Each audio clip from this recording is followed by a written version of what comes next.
bukan channel penipu. Karena saat ini banyak penipu yang sudah meriang. Karena sekarang sudah banyak penipu yang kejang-kejang. karena sudah terbuka penipuannya. Jelas ya. Jadi jangan melihat ya, jangan menonton channel-channel sampah yang berisi penipu dan tipu menipu. Ya, luar biasa. Ya. Nah, jadi di sini kita khusus bicara fakta, data, dan bukti sejarah. Ya, bukan channel tipu menipu ya. Oke. Oke, sebelum kita masuk, kita harus membaca firman Tuhan dulu. Karena firman Tuhan adalah berkat dan makanan rohani kita. Ya, karena firman Tuhan adalah kekuatan bagi iman kita dan terang bagi jalan kita. Ya Pak King, betul nggak? Wah, luar biasa ya. Betul sekali Pak Lidara. Oke, kita akan melihat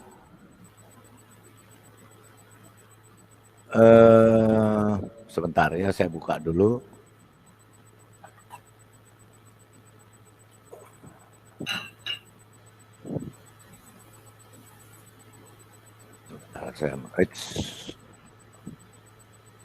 Kadang-kadang ini ya. Oke,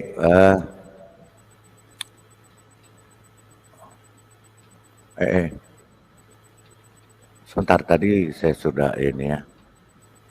Kita akan membaca firman Tuhan ya, dari bagaimana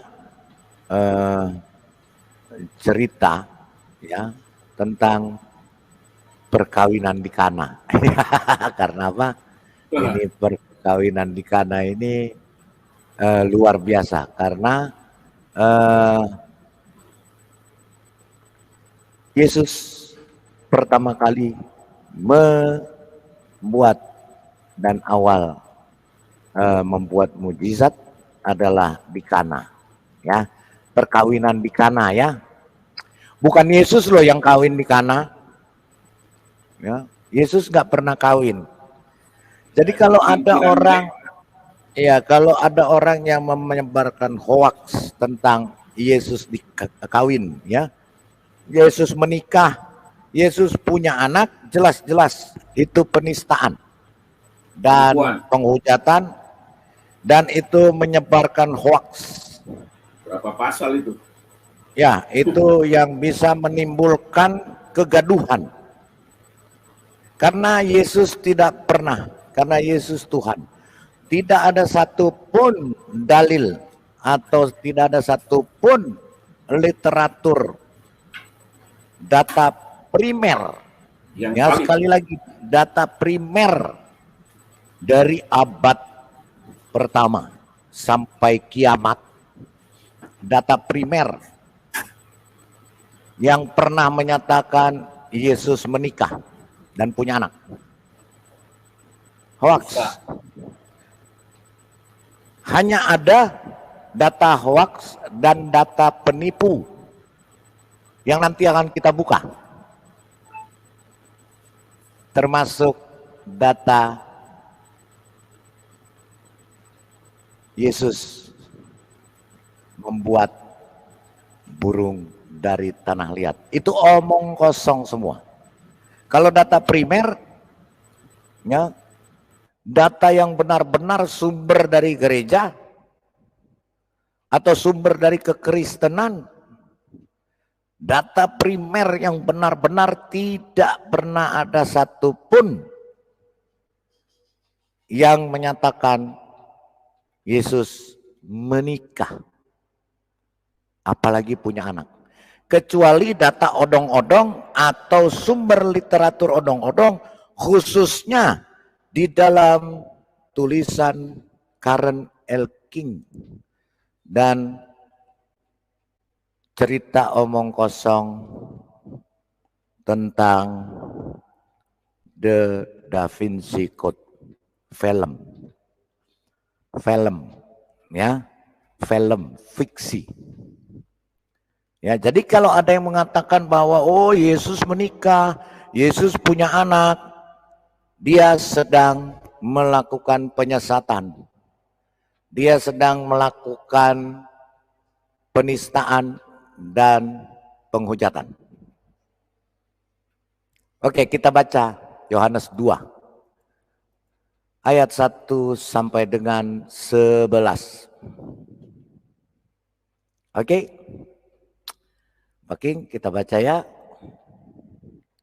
Tentang perkawinan di Kana.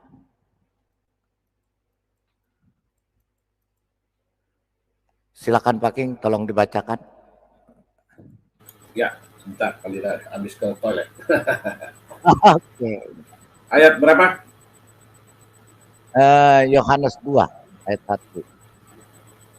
Yohanes 2 ayat 1 sampai sampai dengan 11, Pak. Oke, saya bacakan. Ya. Dengan konteks perkawinan di Kana. Ya. Pada hari ketiga ada perkawinan di Kana yang di Galilea, dan ibu Yesus ada di situ. Yesus dan murid-muridnya diundang juga ke perkawinan itu.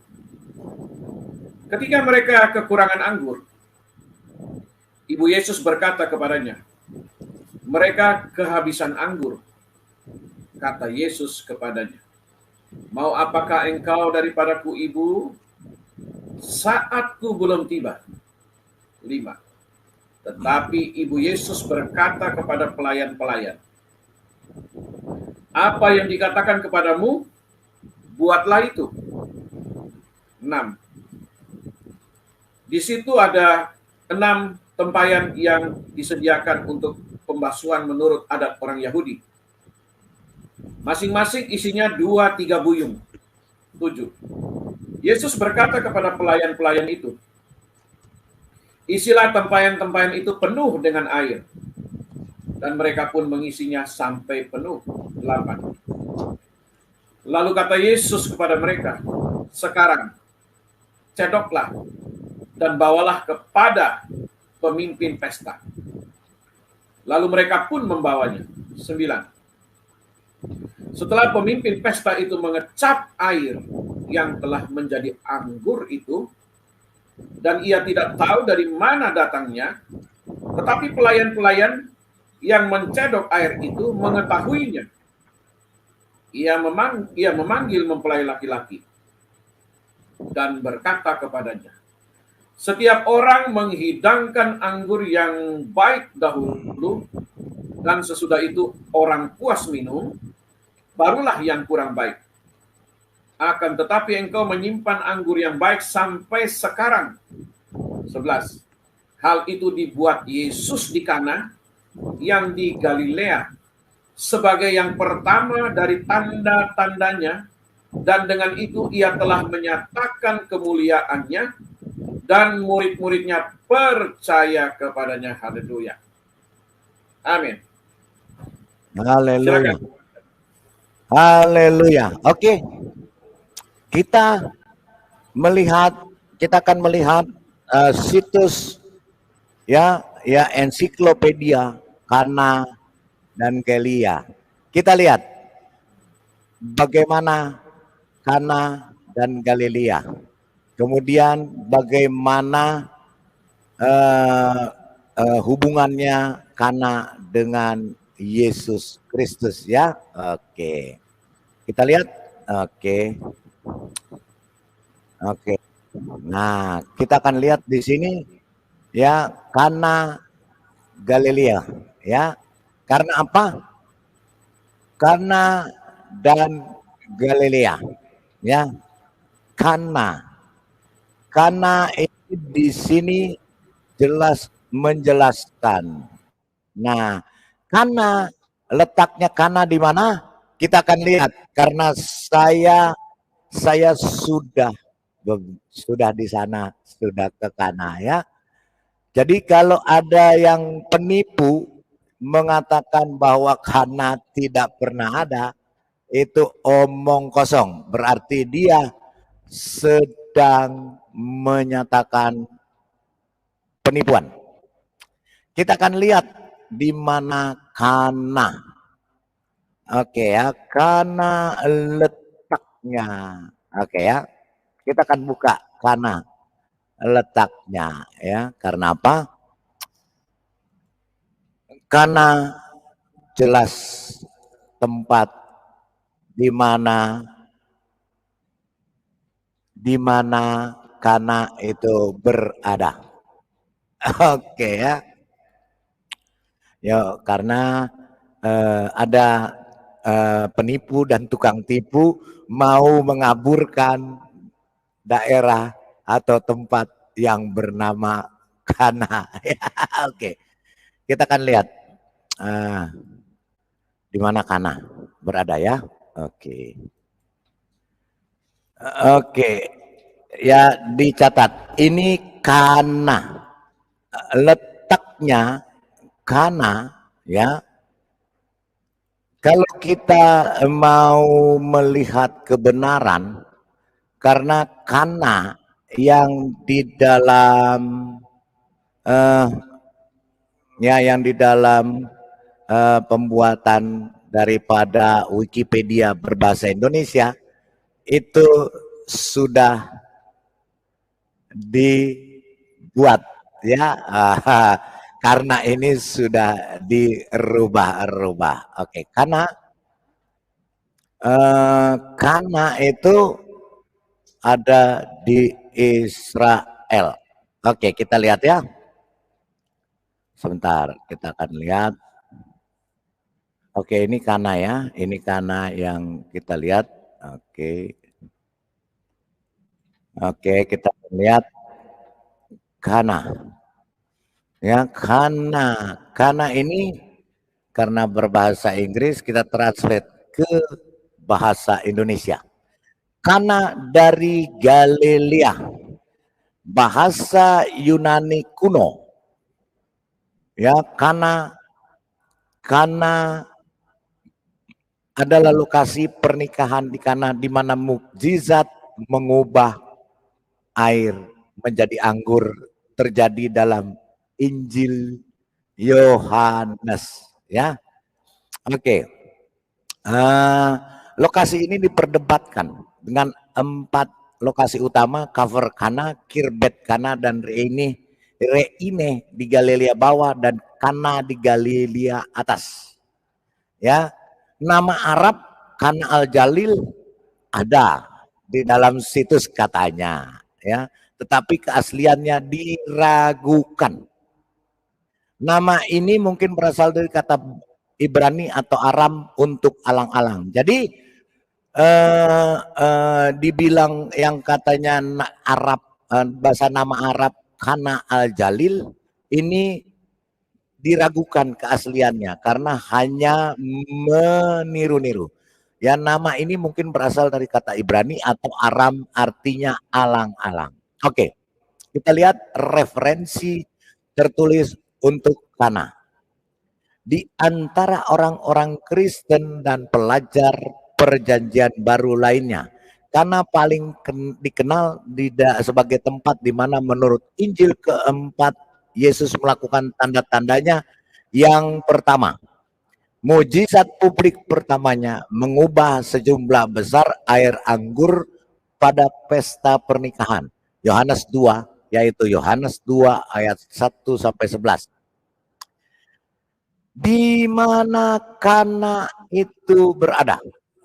Nah, kita lihat Kana ada di mana? Ini kita berbicara fakta, ya. Kita berbicara fakta. Nah, Kana ini ada di sini ya, Pak. Ya, Pak King ya. Ini Kana. Ya, di bawah ya, terlihat. Bisa lihat nggak, Pak? Ini Kana. Ya, ya, Terlihat ya. Terlihat ya, Kana ya. ya.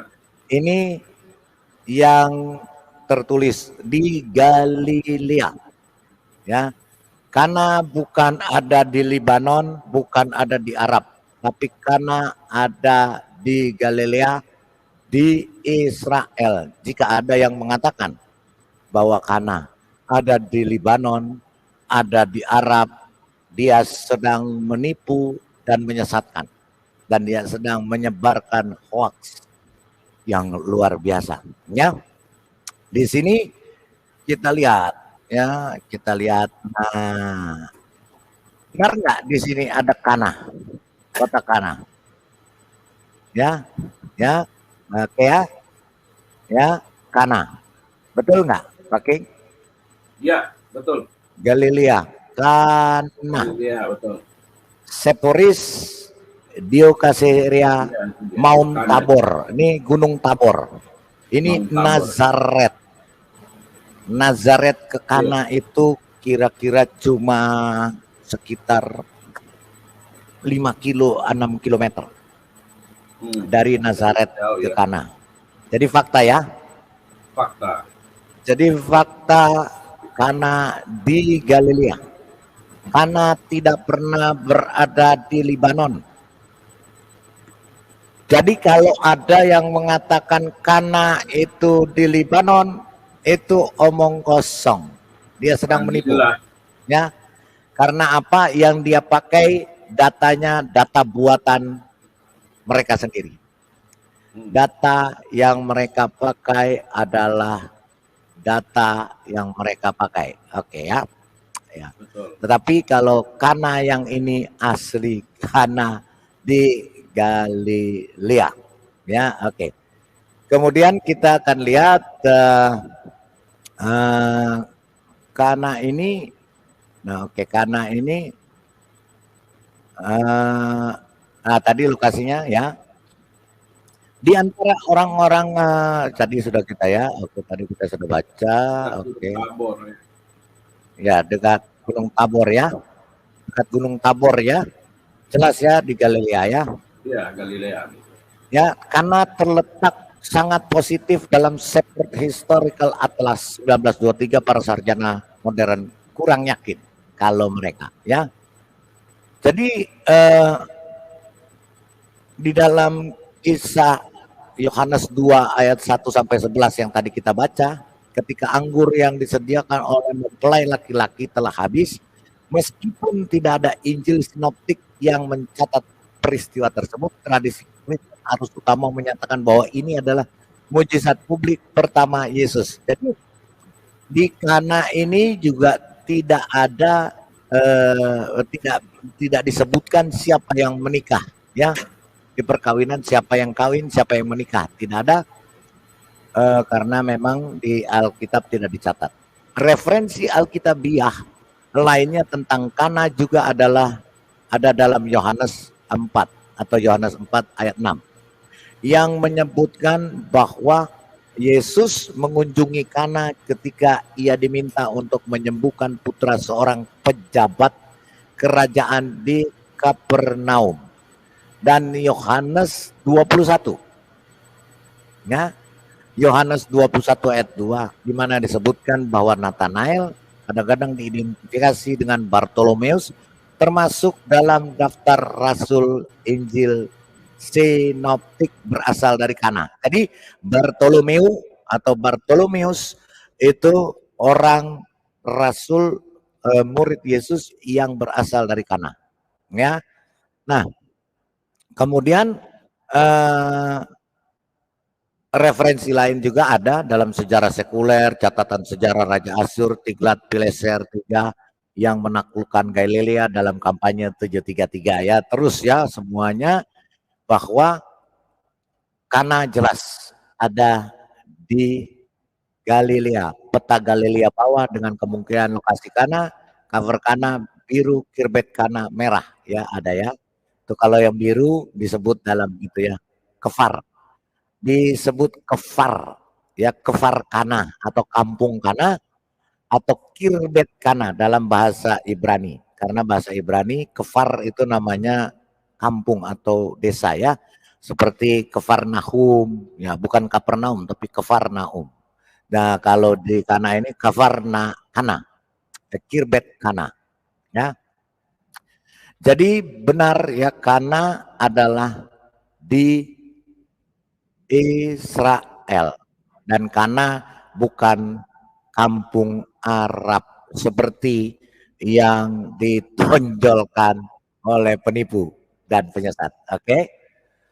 Jadi itu ya yang tadi kita baca Injil Yohanes 2 ayat 1 sampai dengan 11 ya kita sudah melihat bahwa Yohanes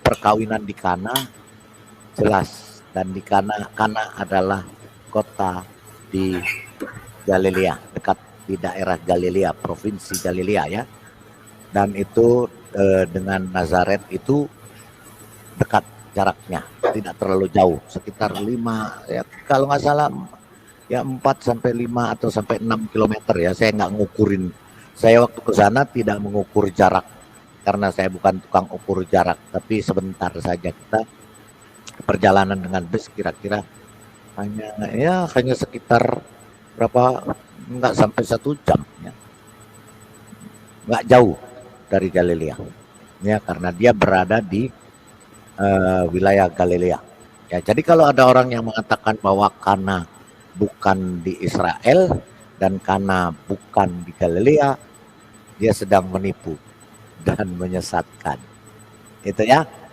jadi Yohanes 2 ayat 1 sampai 11 yang kita baca tadi sangat jelas bahwa perkawinan di Kana memang tidak pernah disebutkan siapa yang menikah, tetapi bukan pula pernikahan Yesus, karena Yesus tidak datang ke dunia bukan untuk kawin-mawin. Yesus sebagai Sang Firman datang ke dunia bukan untuk urusan selangkangan. Ya. Yesus datang ke dunia bukan seperti orang yang bernafsu bejat hanya urusan selangkangan. Bukan. Yesus sebagai Sang Firman nusul ke dunia sebagai manusia tujuannya untuk menyelamatkan. Karena dia adalah ilahi dan keilahiannya. Yang namanya ilahi dan keilahian tidak punya nafsu bejat. Tidak punya nafsu birahi. Yesus tidak akan berpikir seperti itu walaupun dalam kepenuhannya sebagai manusia. 100% manusia, 100% ilahi atau Allah Sang Pencipta. Yang perlu ditambahkan lagi, Yesus tidak pernah bikin pesta untuk mengganti nama. Tidak pernah. Jika ada orang yang mengatakan Yesus adalah si Anu, Yesus sama dengan si Anu, itu berarti dia sedang menipu. Ya, kalau Yesus dikatakan, oh saya juga mengimani Yesus, omong kosong. Karena yang dia imani adalah bukan Yesus. Yang dia imani bukan Yesus. Yesus tidak pernah berganti nama. Jadi kalau ada orang yang mengatakan dia adalah Yesus, berarti orang ini sedang mengemis-ngemis supaya orang yang disembahnya atau orang yang dipujanya itu adalah Yesus. Omong kosong. Ya, jadi itu. Makanya berkaitan dengan ini topiknya omong kosong, dongeng omong kosong, Yesus membuat burung dari tanah liat, omong kosong besar. Kalau ada yang mengatakan seperti itu, pasti dia otaknya ODGJ atau tidak punya otak. Jika dengan dia bangga mengatakan bahwa oh Yesus sama kok, dia membuat burung dari tanah liat, dia berbicara waktu dia keluar dari perut emaknya, ngomong dikasih buku. Oh Yesus itu ya dia begini, dia begono. Oh Yesus mengajarkan supaya kita haram makan babi, omong kosong. Oh Yesus mengajarkan kita sunat, omong kosong, hoax. Yesus tidak pernah berkata mengajarkan babi haram. Yesus tidak pernah mengatakan wahai umatku kalian wajib sunat, omong kosong. Itu orang gila yang ingin menyamakan Yesus dengan pujaan hatinya. Ya, kalau ada orang yang mengatakan seperti itu berarti dia sedang gila. Gila-gila kepada Yesus. Gila, tergila-gila kepada Yesus. Benar gak Pak King David? Jadi begini ya. Kalau orang yang sudah tergila-gila, betul nggak Pak King? Umpamanya ada saya tergila-gila kepada Elvis Presley atau Michael Jackson. Ya, tergila-gila. Maksudnya tergila-gilanya ini tidak pakai otak. Ya, tergila-gila dalam arti dia mau menjadi atau dia mau menjadikan diri sebagai Michael Jackson. Semua dia rubah, data diri dia rubah, ya. Kemudian dia rubah semuanya dan mengatakan diri dia adalah Michael Jackson.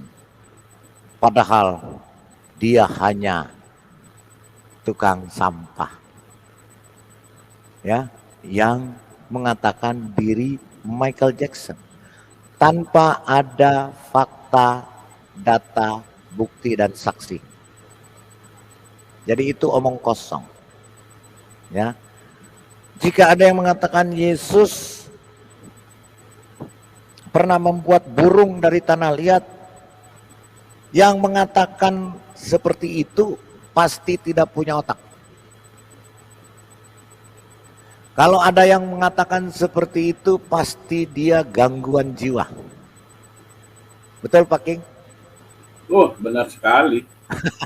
Ya, kalau ada orang yang mengatakan bahwa Yesus membuat burung dari tanah liat, pasti yang berbicara itu yakin 1000% dia orang gila dan tidak punya otak. Karena di dalam Alkitab tidak pernah Yesus membuat burung dari tanah liat, kecuali kitab sampah. Nah, kalau ada yang mengatakan Yesus membuat burung dari tanah liat, berarti dia memungut kitab sampah ini untuk dia pakai sebagai dalil kebenarannya dia. Bukan dalil kebenaran dunia, tapi dalil kebenaran dirinya dia sendiri karena dia memang sakit jiwa dan tidak punya otak. Karena di dalam dalil atau sumber-sumber primer dari awal sampai kiamat nanti tidak pernah ada Yesus membuat burung dari tanah liat. Itu omong kosong terbesar sepanjang sejarah manusia beradab. Sekali lagi, jika ada yang mengatakan Yesus membuat burung dari tanah liat, kemudian dia tiup, burung hidup, itu adalah omong kosong dan dongeng terbesar sepanjang sejarah. Kalau ada, mudah-mudahan nggak ada. Ya, Pak King. Iya. Oh, shalom, servis otak. Mudah-mudahan sih tidak ada cerita seperti itu ya. Mudah-mudahan tidak ada. Tapi kalau orang lain selain Yesus dia mau bikin seperti itu, bahwa dia meniup, dia membuat burung dari tanah liat, dia tiup hidup, derita lu. Tapi bukan Yesus. Ya. Bukan Yesus. Gitu ya.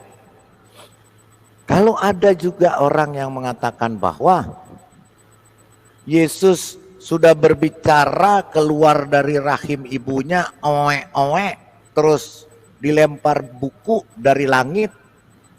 Yang berbicara itu juga orang tidak punya otak, pasti dia tidak waras.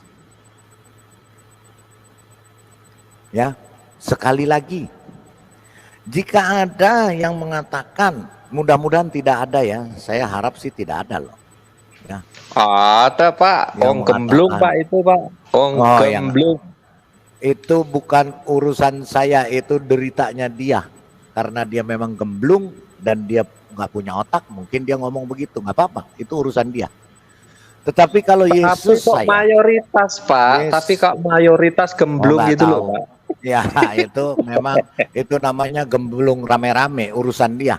Tetapi saya cuma mau sampaikan di sini bahwa Yesus tidak pernah keluar dari perut ibunya bernama Maria, ya, dan bapak biologisnya bernama, bapak angkatnya bernama Yusuf. Ketika lahir di Bethlehem, keluar, dia dibungkus dengan kain lampin, dia tidak ngoceh seperti burung beo. Apalagi kemudian Yesus ditiban oleh sebuah kitab atau buku. Itu dongeng omong kosong orang tidak waras sedunia. Dan itu dongeng yang paling lucu sepanjang sejarah manusia beradab. Kalau manusia yang tidak beradab itu terserah, itu urusan mereka. Kita nggak ikut campur. Kan gitu ya Pak King ya? Iya. Setuju Ya, Pak. Setuju. Jadi kalau ada yang mengatakan kalau ada, mudah-mudahan tidak ada.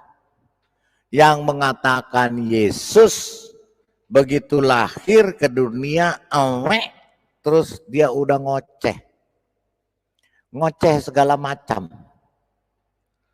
Terus kemudian dia dilempar atau ditibani buku. Entah dari mana, dari atas.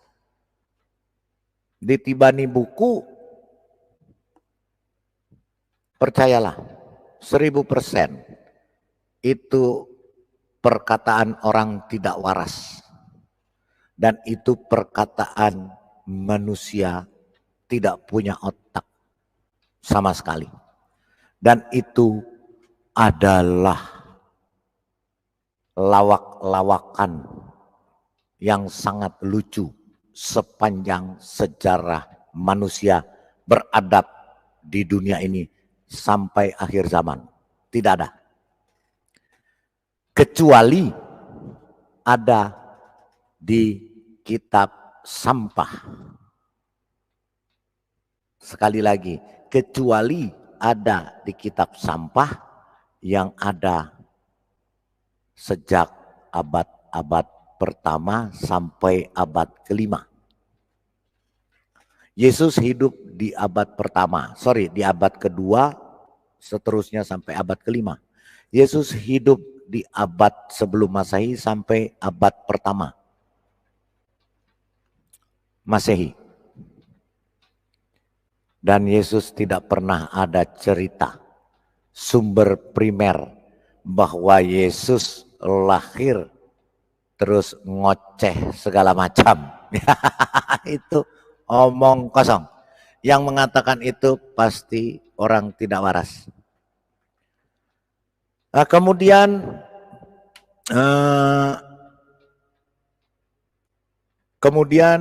jika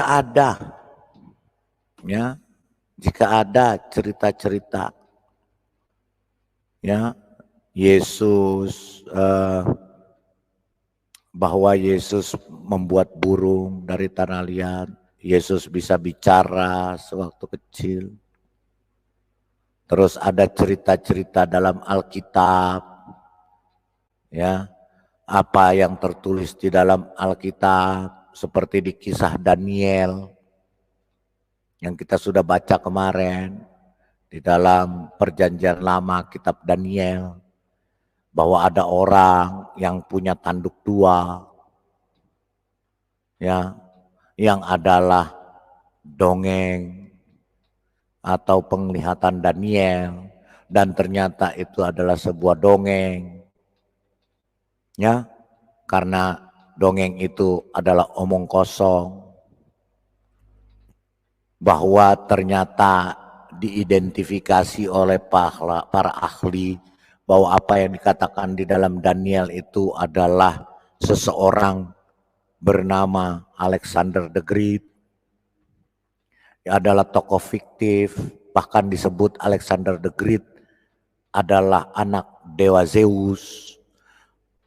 Nah, kemudian ketika ada yang mengatakan bahwa Alexander the Great ini orang hebat,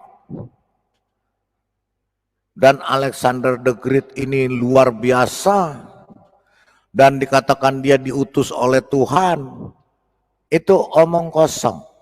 Yang ngomong itu pasti orang tidak waras, alias ODGJ.